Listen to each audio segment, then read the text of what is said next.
We just watched the trailer for Dunkirk, and nothing says summer movie like something that'll make you scared of beaches and depressed all at the same time. That's right, baby. It's time for movie trailer trash. Enjoy. Hey everybody, this is Movie Trailer Trash. I'm Bethany. I'm Charlie. And as Charlie just said in our intro, we watched the trailer for Dunkirk.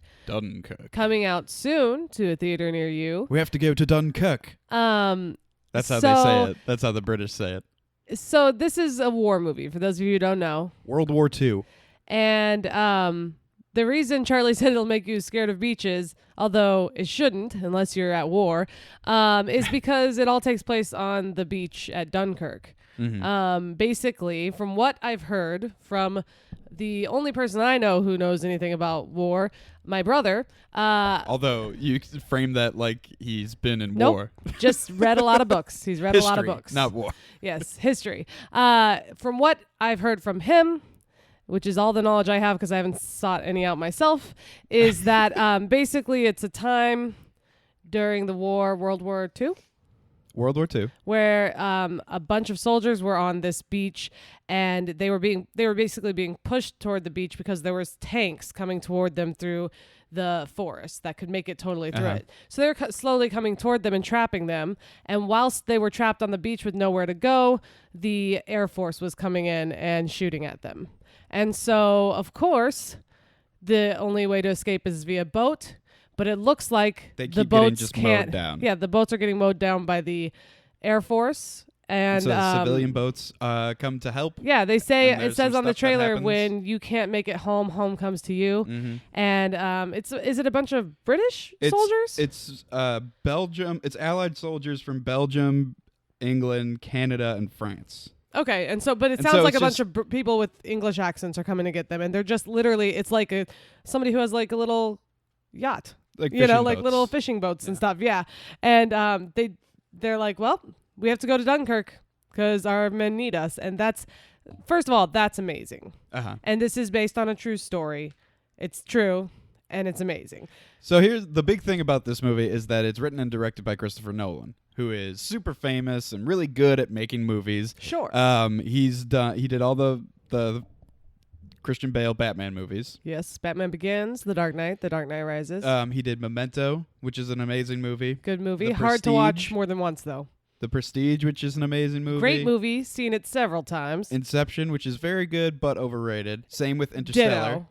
Yeah. He also, unfortunately, has a story writing credit on Man of Steel. Man of Steel, the most recent Superman? Yeah.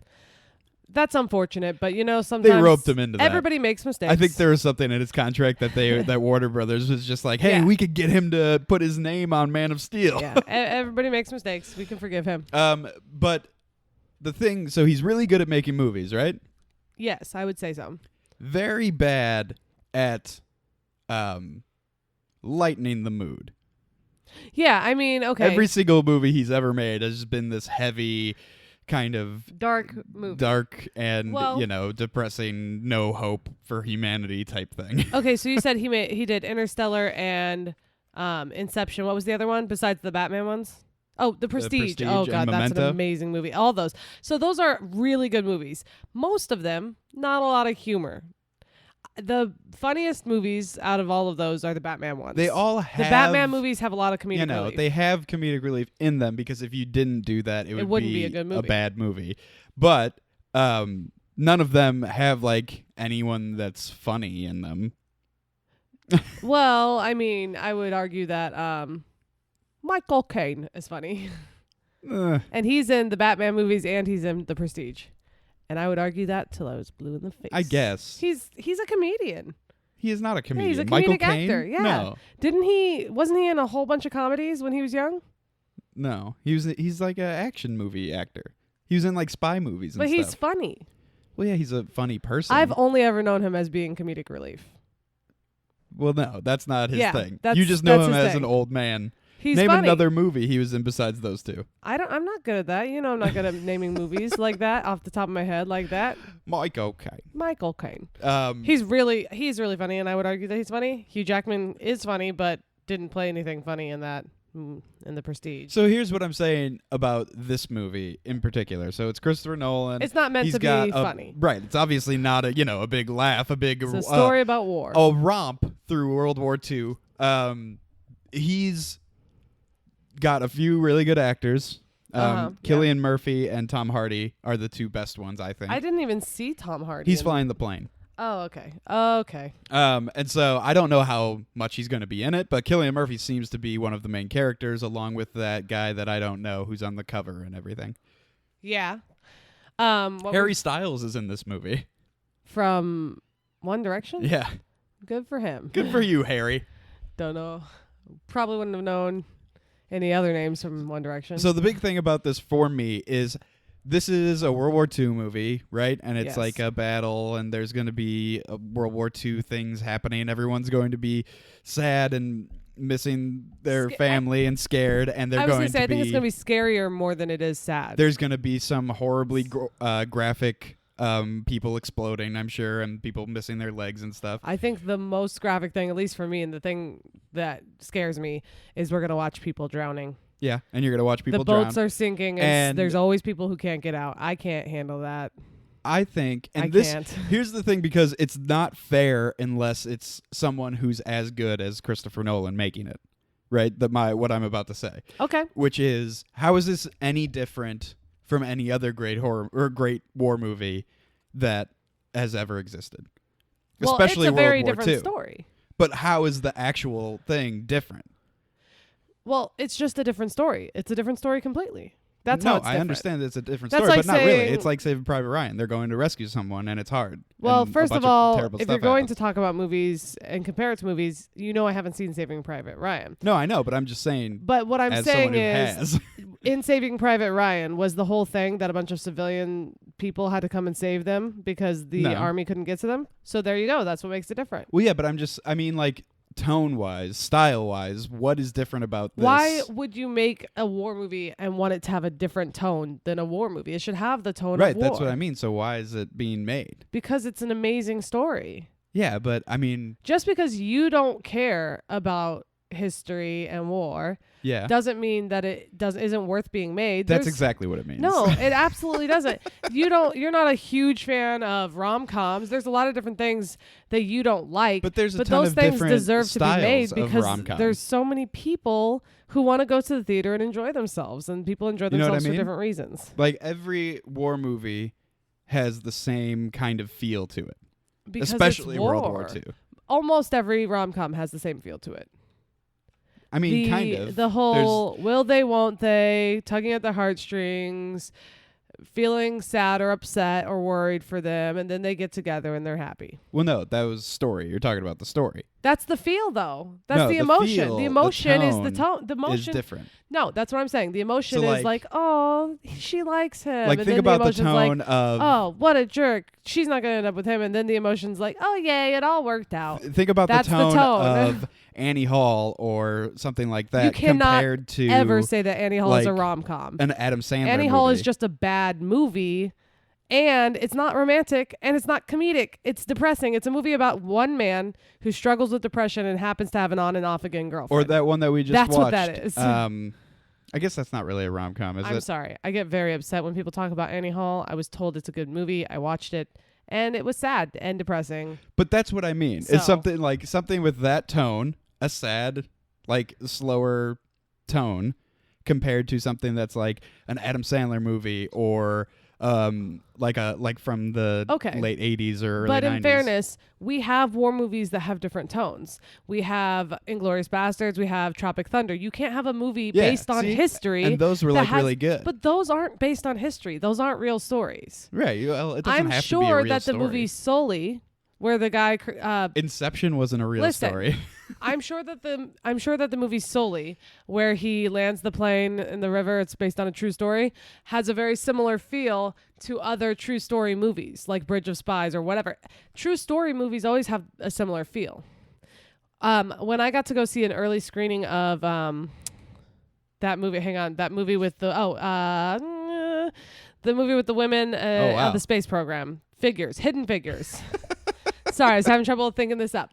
When I got to see an early screening of that, it was a really early screening. And so special effects weren't in it or anything, but they just wanted to know what audiences thought of it before they finished the movie. Super cool. And I was excited to do it. So they have you fill out this big thing afterwards. And they ask you in one of the boxes, what movies does this remind you of? And I was just thinking of movies that were based on true stories because and that's kind of the same those thing. all have a similar feel. Like all of the movies that have ever been made, like biopics about musicians, like famous musicians, all seem like they were made by the same person, pretty much, because they're all basically the same. In fact, that's why I like Walk Hard so much. That's why I think Walk Hard is so funny. Walk Hard is a mockumentary. Because well, no, it's not a. Well, it's a parody. It doesn't matter. Right, it's a parody of those things because they have such a certain style and they make fun of all of the different, things that they do. But the thing is, what I'm saying is, when you're basing something on real life, it's going to have a super similar feel to other movies based on real life, no matter what the story is, no matter how night and day the story is. The Hidden Figures movie is a very unique story. It's not like a bunch of other stories I've seen, but I was able to compare it to several of them anyway. Because of the feel, but the feel will always be that way because fiction is always going to be completely different than fact. No matter how good of a writer you are and how interesting you can make it, if it's factual, it won't be as interesting as if you could make it all up. Like fiction is like a writer gets to write the way that we wish people would talk and not the way people really did talk. It's like but if they're not everybody taking you ever knew, they're writing dialogue for these people. But I'm just saying, it's like if everybody you ever knew always said everything perfect and everybody was funny and witty and perfect and everything, that's what fiction allows you to do. But when it's fact, thank you. But when it's based on history, you have to talk about what it was, and especially when it's based on war, what it was is terrible. It has to be terrible. And I don't know what you're expecting or wanting. No, I think you're just saying I don't like war movies. It That's doesn't what need you're to saying. be like funny, but I would like to see a different style of movie being made. But could you even suggest one that would make any sense? I think Inglourious Basterds That's makes a lot of not a sense. war movie. That is a movie. That is a fiction movie. We're talking about historical movies here, based on reality. Yeah, but like if Inglourious Basterds was just about a movie of a team of people who didn't succeed in what they were trying to do, right? And they threw all of this other stuff in, like the girl with the movie theater and whatever. Because this is not going to be 100% accurate. They're going to put stuff in there that didn't happen and take stuff out that did. Sure, they're going to dramatize it. And so, like, if you had a movie However, probably not a lot in that it is style, dramatic. that would be a really different war movie that would still get across all of the scary, bad things that were happening, but still have these kind of outlandish characters. If Inglourious Basterds didn't end the way it did, then it would a lot of people would have been bored with it. Really? I thought it would be just as good. If it had everything exactly the same, you're saying even the scenes where with the guy in the milk at the beginning and the woman I love that and scene. the pastry. Yes. However, if it wasn't a funny movie, that would have been boring if all the scenes were like that scene. Yeah, that's what I'm saying. No, because that's also not about war. That's about people. That's a movie about very individual people. And it's not about soldiers either. It's about like an elite group of soldier spies. Like that's not real. It is real. They have that. And they don't have stories about it because it's elite and they're spies. Because that's classified. Exactly. So I'm just saying, your only complaint is this is a movie that is based on history. No, it's a movie that is too similar to movies that are basically exactly the same as it. But I guarantee you it's not. This is a story that I have never heard before. Probably a lot of people have never heard before. I mean, other than reading it in your history books. And it's probably going to be awesome. The movie Fury with Brad Pitt and Shia LaBeouf, that movie is awesome. Yeah. I didn't want to watch it because I don't like war movies that much. But my brother, once again, was like, let's watch it. That's another good example of one. Amazing if I had movie. a different style of making the movie and different style. It was from a different point of view. That's the only difference. Yeah, and it had these characters and this one that is going were to be from a different point of view too. That were more. I don't know. I want to say developed. Yeah. When you have soldiers, 4 soldiers or 5 soldiers, I can't remember how many it was, in a tank, you have a focus point. When you have 10,000 soldiers on a beach, you can focus on some of them, but they're all together. They are a unit. They are one. Yeah. That's kind of the whole thing with an army, with soldiers in general and going to war, is that they all are brothers. Yeah, I'm not saying that it's Band it's a bad of brothers. thing. They're a band of brothers. And that it shouldn't be talked about. But it's just like, what would compel you to go see a movie that's just 100% misery? It's not misery, though. It's action. It's suspense. There's going to be a lot of suspense. It's scary, and it's sad, and it's also uplifting because there's going to be hope that there are people who are willing to get out on their little fishing boats and come save you and risk their lives to come save you. It's hopeful to think like history has had so many terrible dark parts, and then look, like there are always people willing to do what's right, even when their life's in danger. And also, I mean, war movies are war movies. You know, they're their own thing. It's like a genre of a movie. Yeah. So it's like being mad that action movies always have explosions. It's like, well, it's I do get part mad of the about genre. that. It's part of the genre. I do get upset about the amount of explosions in No. action movies. You don't really. I have before once. Okay. Anyway, okay, so I think the story is super interesting. I think it's going to be a very different war movie. Because, yeah, I don't, when they do a generic war movie that kind of, it's not a specific battle and it's not a specific thing. It's just like some people in war and then they die, whatever. It's not as good. But when they pick something very specific, a very specific battle or whatever, I think that makes it better because it happened and they can be super accurate about it because it happened. They have tons of accounts, I think it'll be interesting. But then also, I think that the best thing that Christopher Nolan does is keeping things from the audience. Okay, yeah. And surprising you either at the end or at some point with something that you had no idea was going to happen. Because it's either outlandish or not possible. Or it's just he's just good. He's just a good director. He just is like, whoop. Flipped it on you. And he's a writer, too. He wrote all of those movies as well. And he's genius. Did he write the script for this? Yes. He did? So, yeah. Yeah, he's a genius. He really is a great writer. There's no way that it's going to be like a bad movie. There's no way. But I think that this guy, one of the greatest writer-directors of all time, should be held to a higher standard than just making a really good war movie. But that's so silly. No, that's so silly. But he's so you're creative. saying that that's a low standard, that making an amazing war movie is somehow below making a unique comedy or a unique drama. It's not. Because why is he making this movie and nobody else did? Because they paid him a lot of money for it. No, because people aren't going to risk making a war movie and having it be bad. It's not easy to do. I don't know. What was the last good war movie? Fury? That was the last good one. Before that, I don't think a lot of people maybe saw Black that, Hawk though. Down.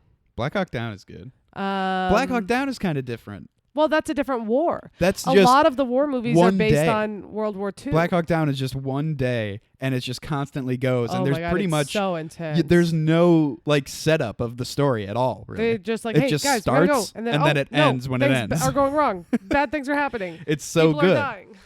And like that's kind of what I'm talking about. Is that sticks out, and Fury sticks out because they're different from the ones that. I just think that this is going to be very different. Now, I would say this, okay? One thing that worries me about it, I'm very claustrophobic. I can't handle people in submarines even when they're safe. But you were fine with the tank stuff. I was a little claustrophobic in that, but they weren't in water. No, but they were being weren't shot drowning. I don't care about that. And fire. I'm not nearly as afraid of bullets as I am of drowning and of being trapped. I don't want to be trapped. When you're in a thing that can move, you're not trapped. Yeah. So, okay. I don't like even the idea of being in a submarine when it's not sinking, right? I've seen several movies or at least scenes from movies where people are in submarines where water is rushing in. Or I saw a movie about I've seen documentaries and stuff about Pearl Harbor, and maybe I saw the movie Pearl Harbor, but regardless, where people are on boats and water's rushing in and they're trapped in different things, and I can't handle that shit. I can't.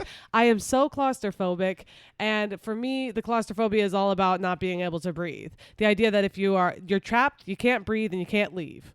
You can't go somewhere where there's more air. So that's the ultimate. It's the rhyme. That is the ultimate fear. And it's actually more of a slant rhyme. What? You can't breathe and you can't leave. Exactly. And I don't like that. So that will scare me. If it wasn't for the fact that they showed scenes of that, I might have been like, I could see seeing this in theater. I don't think I could handle it in theater. Well, that being said. Okay, go ahead. Let's move on to where, when, and how you're going to see this movie. Didn't mean to jump the gun. Dunkirk. Where? When? How? see this movie? Okay, so I'll go right into what I was saying. Are you? Because you already did it. No, but I wasn't done. You eliminated a possibility. I wasn't done because, okay. So point is, I don't think I could handle this in theater. I think it is going to be really good, but I don't want to see that particular thing. I don't honestly even mind like when they're being shot at and they all have to bail out and they're in the ocean and bullets are raining down on them and they have nowhere to go. That doesn't bother me. It's when they're drowning and it's when they're trapped. That's what bothers me. Yeah, drowning's not good. The just waiting on the beach and being shot at and ducking and hoping that you don't die. I can handle that. You can handle that? I can handle that. Not in real life, but watching it. Okay, good. I can't handle the trap stuff. So I'm not going to see this movie in theater. I'm not. Okay. I will probably see it. Like I'm going to say probably a year and a half from now. When Logan finally convinces me to see it. And Logan's my brother, for those of you who don't know. Uh-huh. That's probably what it'll be. Because it will be good. And he took forever to finally convince us to see Fury. And it was so good. Yeah. But you and I are the type of people, we like to sit down and we like to laugh. We don't really like to sit down or have and feel fun sad. of any kind. Yeah, but I had fun watching Fury. It was really good. I was sitting there like in awe of it the whole time. Like we just saw The Big Sick, right? There's so much of The Big Sick that is just like horribly sad. Yeah. But it's got a lot of funny. It's mostly funny. And so like so funny. you need to have a balance. You can't just fill me with despair and hopelessness for humanity and then be like, did you like it? But I would argue that you wouldn't even care if it had a lot of comedic relief because you would still feel it's just even with the comedic relief, the topic is so heavy. It's like you will never have enough comedic relief to balance it. I mean, like it's a war movie. If these guys were, cracking some jokes. Sure, but here's the thing. Maybe giving each other the business. But I've told you about the movie Life is Beautiful that is about a father and his son that go to a concentration camp.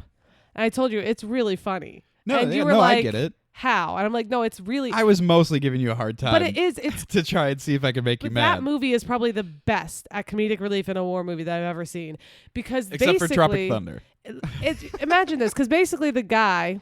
The father of the kid in that movie is a comedian. Let's be honest, though. Tropic Thunder is the best war movie of all time. Okay, stop it. That's right? not a war movie. That's a movie about people making movies. It's not about war at all. There's a war going on. No. They're prisoners of war. They're prisoners of a heroin plant. Well, yeah. Doesn't matter. But no. Okay, so I'm going back to Life is Beautiful. So that guy, main actor, he's basically a comedian. Like the whole first half of the movie is basically a rom-com. So it'd be almost like if Robin Williams would have been in a movie where he and his son were at war and he was trying to protect his little son and he was cracking jokes the whole time and making his son laugh. That would have been a good but movie. Good Morning Vietnam. But That's I'm telling not a war you, movie. this, oh God, you got to calm down.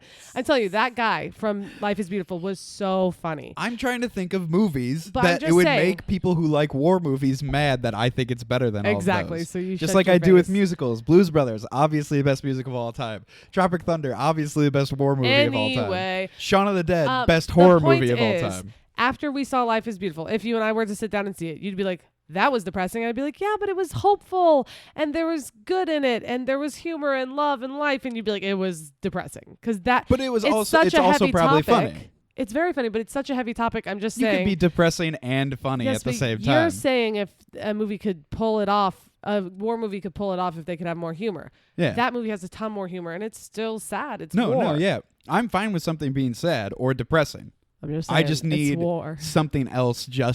Like if it was just depressing, then I need something else. I need either really good, like fun action or something like that. Yeah. Or like amazing fight scenes. Well, yeah, because Black Hawk Down doesn't really have any humor, but it has amazing fight scenes. But it still has some humor. There's some interacting between each other. There's the guy who gets the gunshot right next to his head at the very beginning, and so throughout the whole thing he can't hear anything, and so the guy who is loading his ammo has to string him along everywhere. We're in the middle of a war and you can't hear. Right, and they're separated from the rest of the group, and they're just like kind of doing their own thing. And so like stuff like that. Sure, but I'm just saying that all of the good war movies, all of them have something other than just being depressing, and that's the end. Yeah.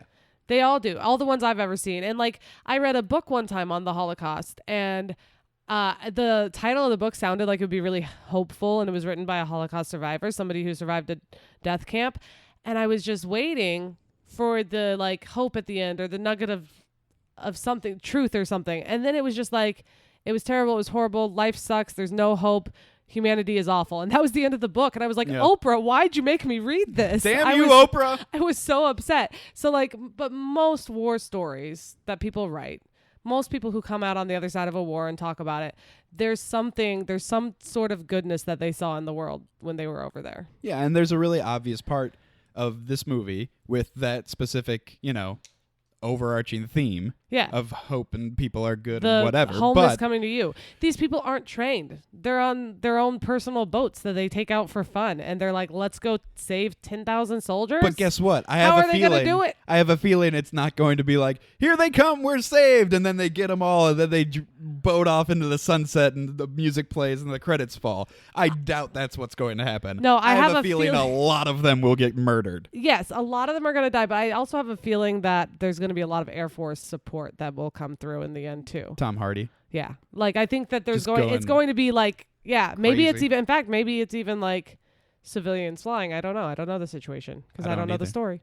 All right. Well, let's move on to Rotten Tomatoes. You didn't say if you were going to see it. Oh, okay. I didn't say anything at all. I'm probably talked a lot though. I'm probably not going to purposely watch this movie.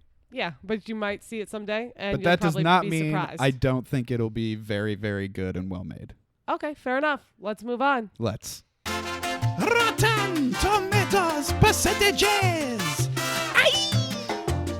All right, Rotten Tomato percentages, everybody. I'm going to start first, and I'm just going to go with what I feel. I have a feeling that this might even be award movie material type stuff. So I'm going to say 89% from critics. That's what I was going to say. Oh my God, a double 89. I was sitting over here going 89, 89, 89. That's what I was going to say. And then you said it. So I'm going with 89. I think it's going to be a really well-made movie.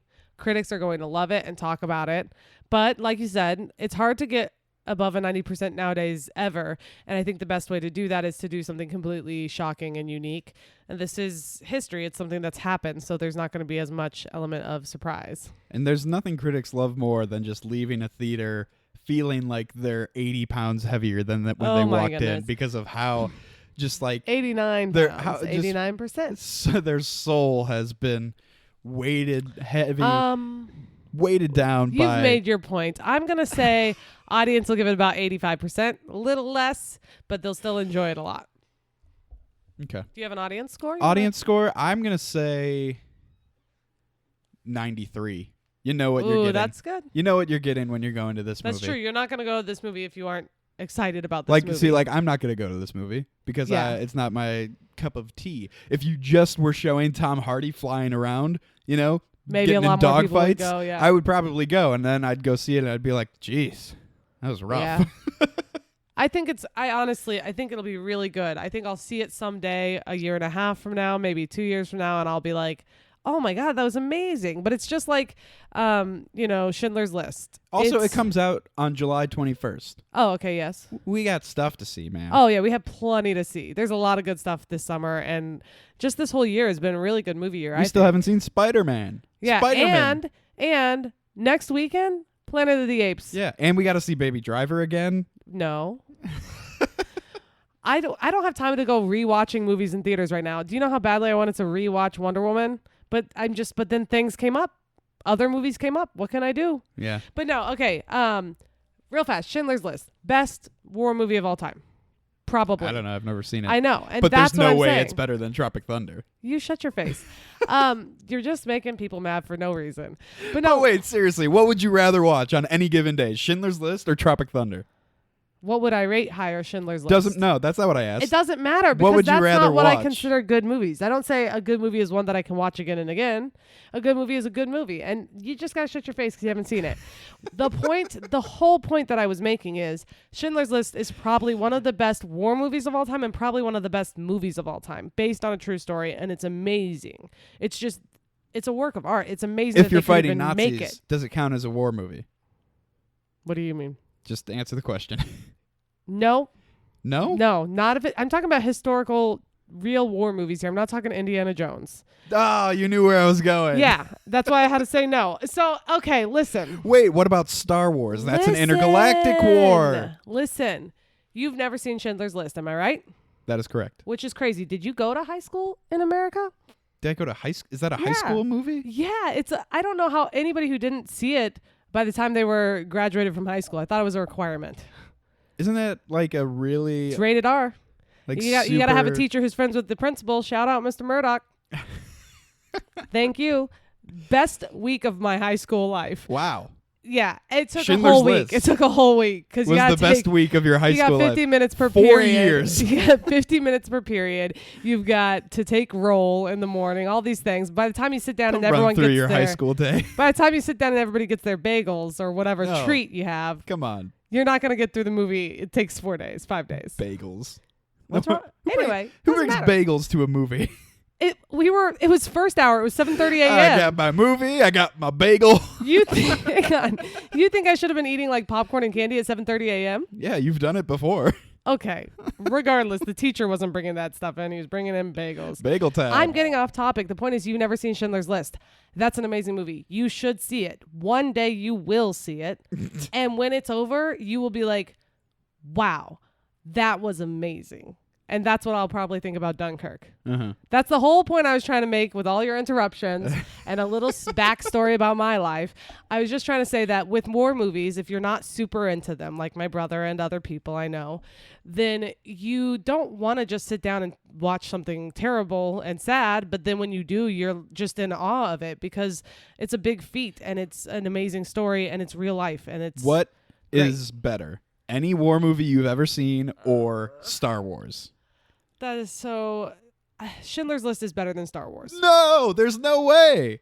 I would never. It's a better movie. You would It's never a better choose movie it than over Star Wars. That's not what makes it a good movie or not. It is Star though. Wars is amazing. You know I'm a That's big what. fan. That's exactly what makes it a good movie. You are giving me these scenarios wherein nobody wins. Yes, I know. I'm very good at it. Anyway, okay. Real fast, I'm going to give a couple of plugs. First of all, if you're new to Movie Trailer Trash, thank you for listening. Thank you. We have an episode every week. We also have special episodes on patreon.com. If you go to patreon.com and look for Movie Trailer Trash, you'll find us. Probably. And you can give us $1, and for as little as $1 you can listen to special episodes. That means end of the month episodes where we talk about different movie topics. Also it means little extra episodes where either Charlie or I talk about a movie that we're interested in that maybe doesn't warrant a whole episode, but it's fun Or maybe to talk not about. interested in. Sure, something we're angry about, want to share, whatever. Also, you can see all of our content on mttpodcast.com. Check it out. We have movie news. We've got movie blogs. We've got some reviews, some fan theories, all sorts of stuff up there, plus every episode. Yeah. So check us out. A lot of stuff. Go to iTunes, rate and review us. And the most important thing is if you enjoyed this episode, please tell your friends about it. We just want to share our passion with everybody else. So tell your friends. Yeah. And as always, follow Entertainment Buffet at Entertainment Buffet on Twitter and subscribe to their YouTube channel. It's real great. And also, that's it. That's it. Yeah. I mean, like us on Facebook. Do it. We'll talk to you guys soon.